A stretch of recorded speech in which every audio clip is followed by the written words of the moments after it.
Bismillahirrahmanirrahim. Pembahasan kita kali ini adalah tentang hukum-hukum yang berkenaan dengan kana dan saudara-saudaranya.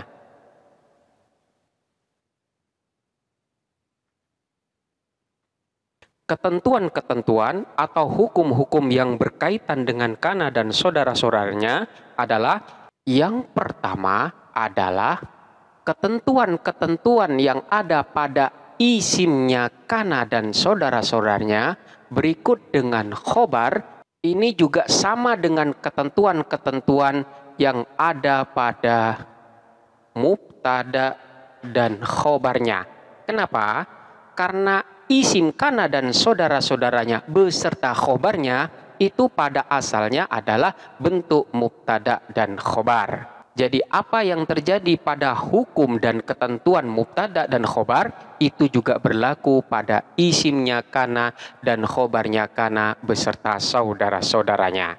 Kemudian yang kedua, isimnya kana dan saudara-saudaranya manakala kana dan saudara-saudaranya itu berbentuk kalimat fiil, maka jika isimnya ini berbentuk mu'annas, maka kana dan saudara-saudaranya juga harus diberi tanda ta'nis. Kenapa? Karena pada dasarnya isim kana ini akan menjadi fa'il daripada kana itu sendiri. Sehingga sesuai dengan hukum fa'il, manakala fa'ilnya berupa isim mu'annas, maka fi'ilnya pun harus diberi tanda ta'nis. Jadi jikalau isimnya itu adalah lafadz Zaidun yang merupakan isim mudzakkar, maka cukup kananya tanpa diberi tanda ta'nis. Akan tapi jikalau isimnya itu berupa isim mu'annas, katakanlah Fatimah, maka ini harus diberi tanda ta'nis menjadi kanat. Begitu juga ini berlaku pada saudara-saudaranya kana. Jadi jikalau lafadz itu adalah lafadz bata, maka akan menjadi batat, atau dhalla akan menjadi dhallat dan lain sebagainya. Jadi sekali lagi, manakala kana dan saudara-saudaranya berbentuk kalimat fiil, kemudian isimnya berbentuk isim mu'annas, maka kana dan saudara-saudaranya itu harus diberi tanda ta'nis. Karena isim kana dan saudara-saudaranya itu pada hakikatnya akan menjadi fa'il daripada kana dan saudara-saudaranya. Sehingga sesuai dengan hukum fa'il, jikalau fa'ilnya berupa isim mu'annas, maka fi'ilnya juga harus diberi tanda ta'nis. Kemudian yang ketiga, ini juga masih berkaitan dengan hukum atau ketentuan yang kedua, yaitu semua hukum yang berlaku pada ketentuan fa'il itu juga berlaku pada isimnya kana dan saudara-saudaranya. Jadi pada ketentuan yang kedua tadi sudah dinyatakan bahwa manakala fa'ilnya yang merupakan isim kana itu berupa isim mu'annas, maka jika kana dan saudara-saudaranya itu berbentuk kalimat fi'il, maka harus diberi tanda ta'nis.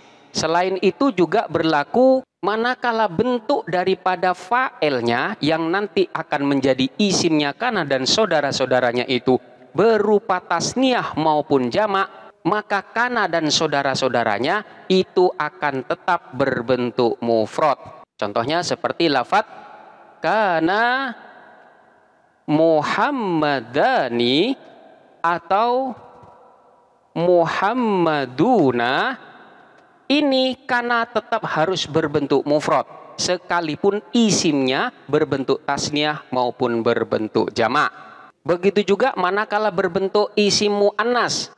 Contohnya seperti lafadz kanat Fatimatani atau Fatimatun dan lain sebagainya. Ini fiilnya atau kana dan saudara-saudaranya yang berbentuk fiil itu harus tetap menetapi pada bentuk mufrad sekalipun isimnya nanti berbentuk tasniyah ataupun berbentuk jamak. Jadi semua hukum daripada isim kana dan saudara-saudaranya itu juga mengikuti ketentuan-ketentuan dan hukum daripada fa'il. Ini manakala kana dan saudara-saudaranya berbentuk kalimat fi'il. Selanjutnya yang keempat, manakala kana dan saudara-saudaranya ini berbentuk kalimat isim, maka fa'ilnya yang nanti akan menjadi isim daripada kana dan saudara-saudaranya itu akan diejerkan sebagai mudhof ilaih, sementara khobarnya tetap dinasobkan.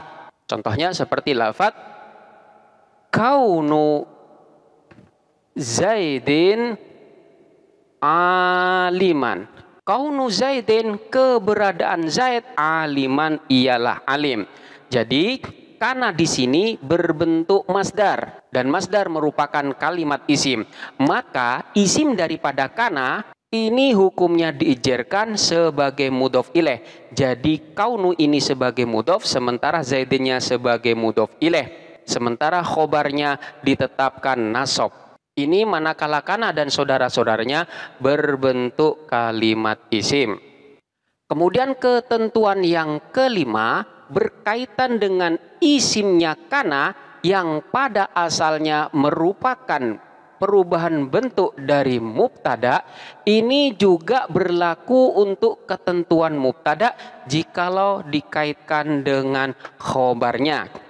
Jadi isim kana dan khobarnya itu pada asalnya adalah berbentuk mubtada dan khobar. Oleh karena itu, ketentuan-ketentuan yang ada pada mubtada dan khobar itu juga berlaku pada isimnya kana dan khobarnya. Di antaranya, antara isim kana dan khobarnya harus ada kesesuaian atau mutobik di antara keduanya.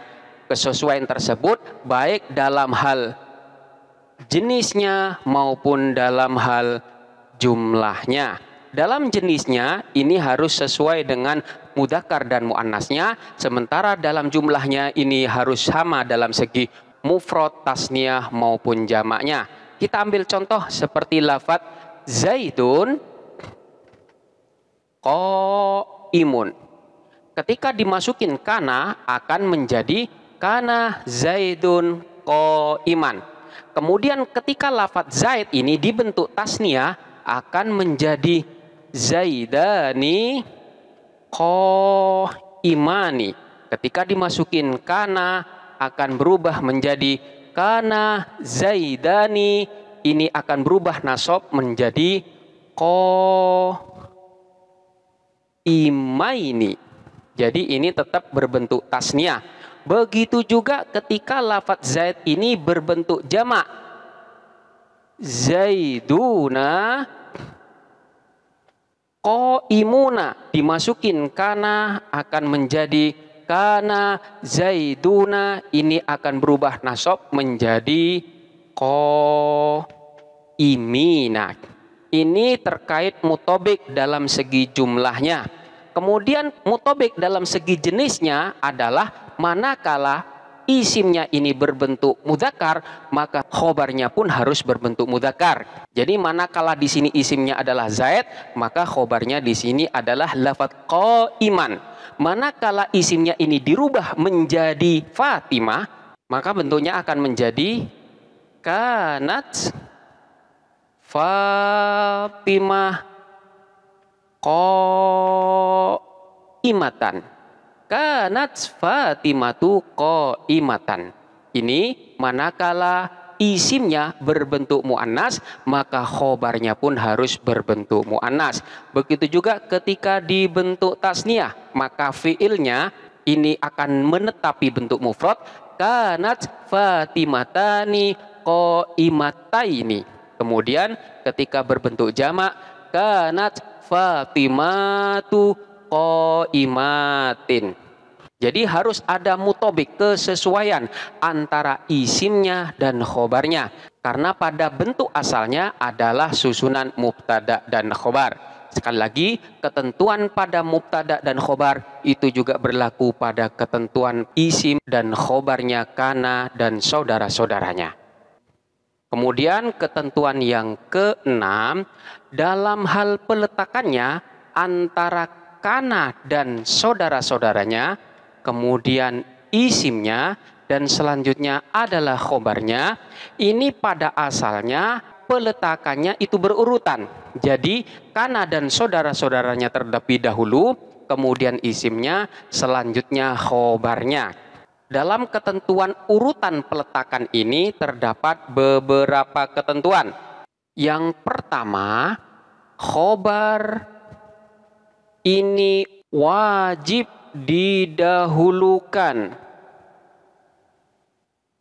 dari isimnya, manakala isim daripada kana ini mengandung domer, yang mana domer tersebut kembali kepada khobar. Jadi sekali lagi, khobar kana itu wajib muqaddam atau wajib didahulukan dari isimnya, manakala pada isim ini terkandung domer yang kembali kepada khobarnya. Karena memang rujukan domer itu harus kembali kepada kalimat sebelumnya dan tidak boleh kembali kepada kalimat setelahnya, maka khobar harus didahulukan dari isimnya. Contohnya seperti lafadz kana fiddari sohibuha, karena ada fiddari ialah di dalam rumah, sohibuha apa pemilik rumah tersebut. Di sini khobar didahulukan dari isimnya. Sohib di sini merupakan isim daripada kana. Karena memang sohib ini terkandung domer, yang mana domer ini kembalinya kepada lafadz ad-dar, maka dalam hal ini khobar wajib didahulukan dari isimnya. Ini ketentuan yang pertama terkait dengan peletakan kana, isim, dan khobarnya. Kemudian yang kedua terkait dengan peletakan di dalam urutan penulisan kana, isim, dan khobarnya adalah menurut pendapat yang lebih kuat, khobar daripada dama ini boleh untuk didahulukan.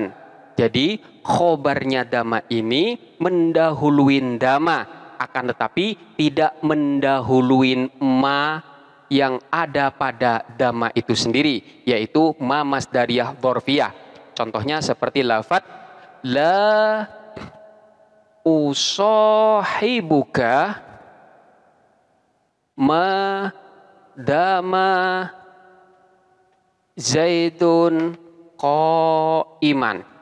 Di sini lafadz zaidun sebagai isimnya dan qaiman sebagai khobarnya. Qaiman ini boleh didahulukan dari dama. Jadi peletakannya boleh ditaruh di sini, tetapi tidak boleh mendahuluin ma. Jadi ma qaiman dama zaidun. Jadi la usahibuka ma qaiman dama zaidun. Khobarnya ini mendahului dama, jadi didahulukan dari dama. Ini menurut pendapat yang lebih kuat, hal ini diperbolehkan. Artinya, aku tidak menemanimu atau aku tidak menemuimu madama zaidun qaiman, selama Zaid berdiri. Kemudian setelah khobarnya didahulukan dari dama akan menjadi la usahibuka ma qaiman dama zaidun. Maknanya sama, aku tidak menemanimu atau aku tidak menemuimu selama Zaid berdiri. Ini adalah yang kedua. Kemudian yang ketiga, kalau yang kedua itu berlaku untuk saudara kana yang berbentuk dama, untuk yang ketiga ini adalah berlaku untuk saudara kana yang berbentuk mazalah dan saudara-saudaranya, yaitu mazalah, ma infakka, ma fati'ah, dan ma barihah. Jadi khobar daripada mazalah, manfakka, mafati'ah, dan mabariha ini boleh didahulukan dari fiilnya. Akan tetapi di sini tidak boleh mendahului ma. Karena memang khobar tidak boleh mendahului ma nafi. Ini jikalau nafinya berupa ma. Manakala nafinya tidak berupa ma, maka khobar boleh mendahului nafi sekaligus. Contohnya seperti lafaz ma zala Muhammadun qa'iman. Mazala, masih. Muhammadun, siapa Muhammad? Qa'iman, ialah berdiri. Atau Muhammad masih berdiri. Dalam hal ini, qa'iman boleh mendahuluin zala. Jadi, ma qa'iman zala Muhammadun. Akan tetapi qa'iman di sini tidak boleh didahulukan dari ma-nya. Karena memang hal ini tidak diperkenankan. Jadi hanya boleh mendahuluin fi'ilnya saja. Menjadi ma qa'iman zala Muhammadun. Hal ini juga berlaku pada mamfakka, mafati'a, dan mabariha. Ini manakala nafinya berupa ma. Akan tetapi jikalau nafinya ini berupa huruf selain ma, contohnya saja berupa la atau lam, maka diperkenankan untuk mendahulukan khobarnya dari nafinya. Contohnya seperti lafaz la yazalu Muhammadun qa'iman. Di sini nafinya berupa huruf la, maka khobarnya boleh sekaligus mendahului nafi dan fiilnya menjadi qa'iman la yazalu Muhammadun. Kemudian yang keempat, khobar kana dan saudara-saudaranya selain lafaz dama, kemudian mazala atau mafati'a atau mabariha dan ma'infakka, itu secara mutlak boleh mendahului fi'il dan isimnya. Sekali lagi, khobar daripada kana dan saudara-saudaranya itu boleh mendahului fi'il dan isimnya sekaligus selain lafaz madama, mazala, mafati'ah, mabarihah, dan ma'infakka. Karena pada kelima lafaz ini terdapat ketentuan-ketentuan secara khusus yang telah kita bahas pada ketentuan kedua dan ketiga tadi. Contohnya seperti lafaz kana Zaidun qa'iman.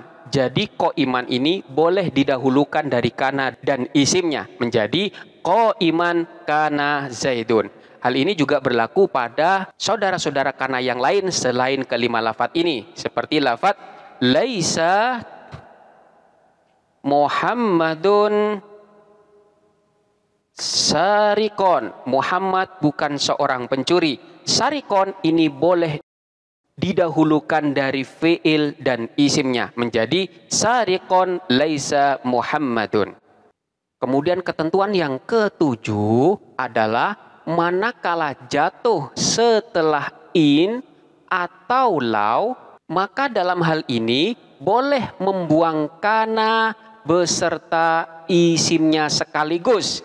Jadi kana dan isimnya ini dibuang dan menetapkan khobarnya saja. Hal ini banyak terjadi. Contohnya seperti lafaz in khairon fa khairun. In khairon fa khairun. Ini takdirannya adalah in kana amaluhum khairon fa khairun. In kana amaluhum khairon, jika amal mereka baik, fa khairun, maka baik. Dalam susulan ini kana beserta isimnya semuanya dibuang dan menetapkan khobarnya. Hal ini terjadi karena dalam susunan ini jatuh setelah lafaz in syartiyah. Dan hal ini diperbolehkan. Dan ketentuan yang ke-8 adalah boleh membuang kana dan menetapkan isim beserta khobarnya. Ini terjadi manakala dalam susunan ini jatuh setelah an masdariyah. Selanjutnya, kana yang dibuang ini diganti dengan ma zaidah. Jadi sekali lagi, ketentuan yang ke-8 ini, dalam susunan kana, isim, dan khobarnya, kana boleh dibuang dan menetapkan isim beserta khobarnya, manakala dalam susunan ini jatuh setelah an masdariyah. Kemudian kana yang dibuang ini diganti dengan ma zaidah atau ma tambahan. Contohnya seperti lafadz amma anta barron faqtarib. Lafadz amma ini merupakan gabungan dari lafadz an dan ma. An masdariyah beserta ma yang merupakan pengganti daripada kana yang dibuang. Jadi takdirannya adalah an kunta barron faqtarib. An kunta barron faqtarib. Kamu adalah orang yang baik. Faqtarib, maka mendekatlah. Jadi di sini adalah terdapat an masdariyah yang masuk di dalam susunan kana, isim, dan khobarnya. Selanjutnya kana ini dibuang dan menetapkan isimnya, yaitu yang berupa dhamir muttasil, dan ketika dia itu terlepas dari fiilnya, ini akan berubah menjadi dhamir munfasil. Selanjutnya juga menetapkan khobarnya. Kemudian kana yang dibuang ini diganti dengan ma zaidah menjadi anma. Amma anta barron faqtarib. Ini yang ke-8. Dan ketentuan yang ke-9 adalah manakala kana ini berbentuk fi'il mudhari' yang dalam keadaan jazm, maka nunnya ini boleh dibuang. Sekali lagi, manakala kana ini berbentuk fi'il mudhari' yang dalam keadaan jazm, maka nun yang ada pada bentuk fi'il mudhari' daripada kana itu boleh dibuang. Contohnya seperti lafadz lam yakun zaidun sha'iman. Lam yakun zaidun sha'iman, Zaid tidak berpuasa. Kita perhatikan lafadz yakun. Yakun ini adalah bentuk fi'il mudhari' dari kana yang dalam keadaan jazm. Aslinya adalah yakunu. Dalam hal ini, nun yang ada pada lafadz yakun ini boleh dibuang, sehingga akan berubah menjadi yaku. Jadi, lam yaku zaidun sha'iman. Jadi hal ini diperkenankan. Inilah beberapa ketentuan-ketentuan yang ada pada kana dan saudara-saudaranya. Dan selanjutnya silahkan dipelajarin dengan seksama dan sampai jumpa pada pembahasan berikutnya.